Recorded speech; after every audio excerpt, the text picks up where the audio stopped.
Come on out. Bon appetit, bitch.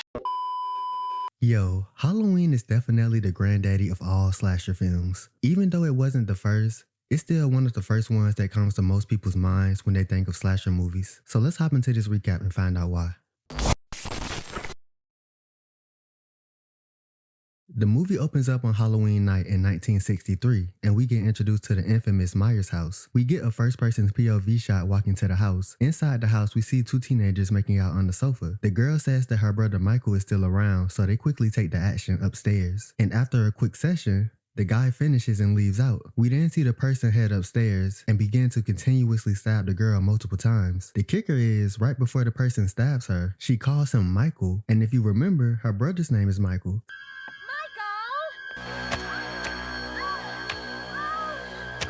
So this must have been some mean type of sibling rivalry, and Michael won. We then jump to Smith Groves, Illinois on October 30th, 1978, and we get introduced to Dr. Loomis and Nurse Marion. They're driving at night when they spot an outbreak of patients roaming around from Smith Groves Mental Institute. Dr. Loomis gets out to check the gate, and after he leaves, Michael comes out of nowhere and starts attacking Marion from outside of the car.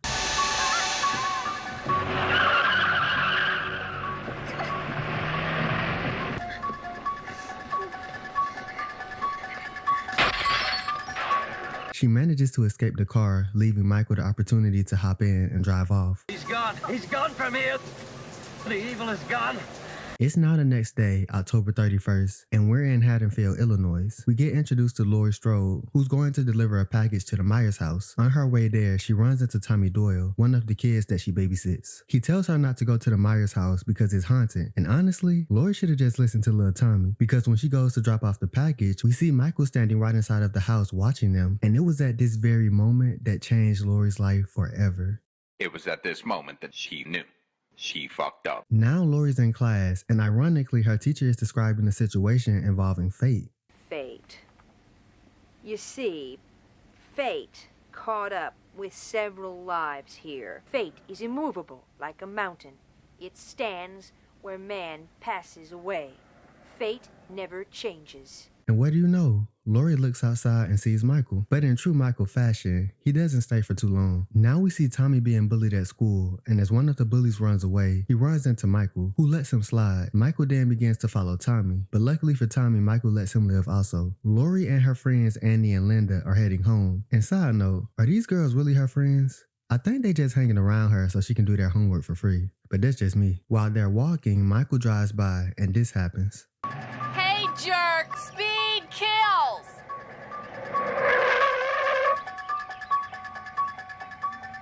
God, can't you take a joke?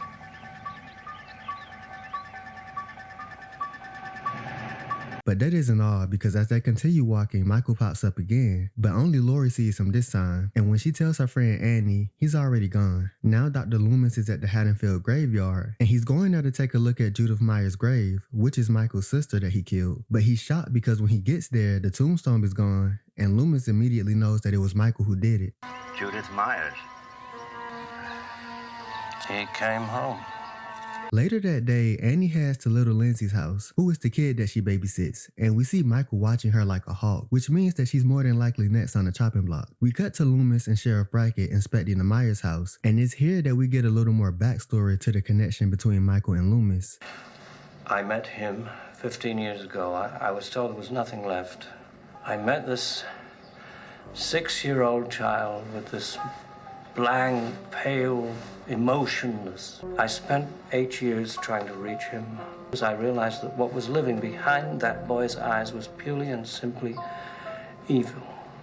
Now we see Annie and Laurie having a phone conversation. In the middle of them talking, Tommy goes to the window and sees Michael. He tries to tell Laurie, but she just brushes it off, like she didn't just have some strange man stalking her earlier. Anyways, Michael really playing games with Annie because he knocks over a plant, locks her in the laundry room, and even kills an innocent dog. But the real game comes when Lindsay lets her out of the laundry room. Annie takes her over to Tommy's house where Laurie is babysitting him. And when she gets back to Lindsay's house to leave and go to her boyfriend's Paul's house, she's killed by Michael.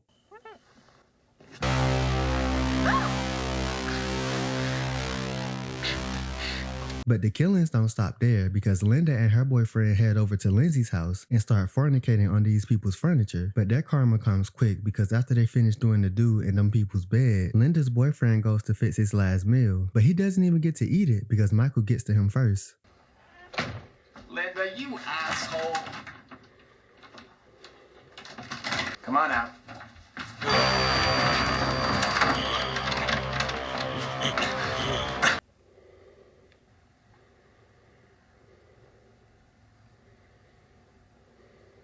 Bon appetit!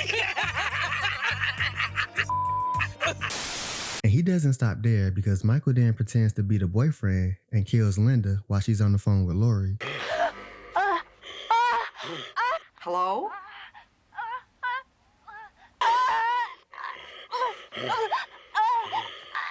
Annie, are you all right?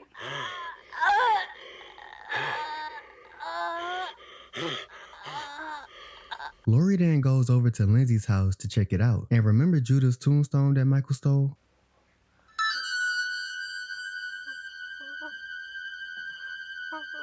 Yeah, it's right here, planted in the bed. Another side note, Lindsay's parents really need to go ahead and move out. First they had them wild teenagers having sex in it. Now they have a whole dead body and a tombstone in it. Yeah, it's time to move out. Anyways, not only does Laurie find the bodies of Linda and her boyfriend, but she also finds Michael, or should I say he finds her.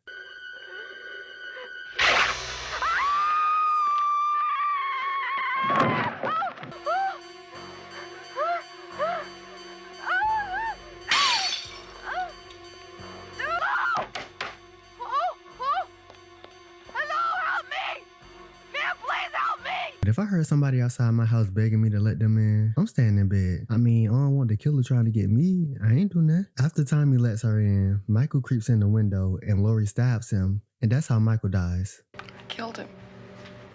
You can't kill the boogeyman. Gotcha, bitch! Psych, Michael makes his way upstairs and Laurie tells Tommy and Lindsay to go to the room next door and lock the door while she herself runs to the closet, which Michael finds her in. But before he can get her, she grabs her hanger and pokes him in the eye. He drops his knife, so she grabs it and stabs him. And that's how Michael Myers dies.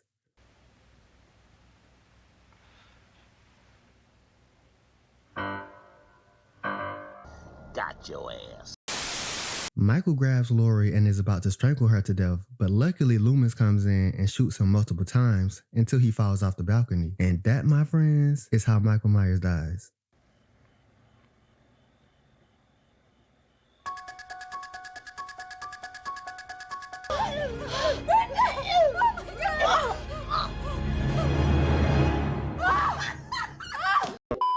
Alright, I'm just playing. Now y'all know Michael Myers never dies. This man is everlasting evil. The evil is gone.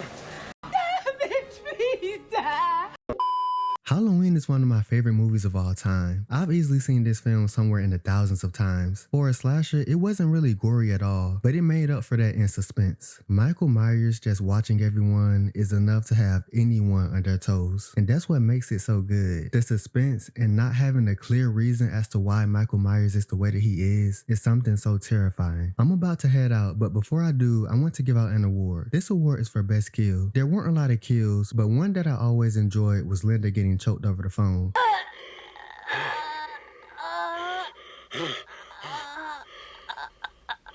It's just something about this scene that always makes me laugh. And that's my recap of Halloween 1978. If you made it to the end of this video, I would really appreciate it if you gave me a like and subscribe. And until next time, peace.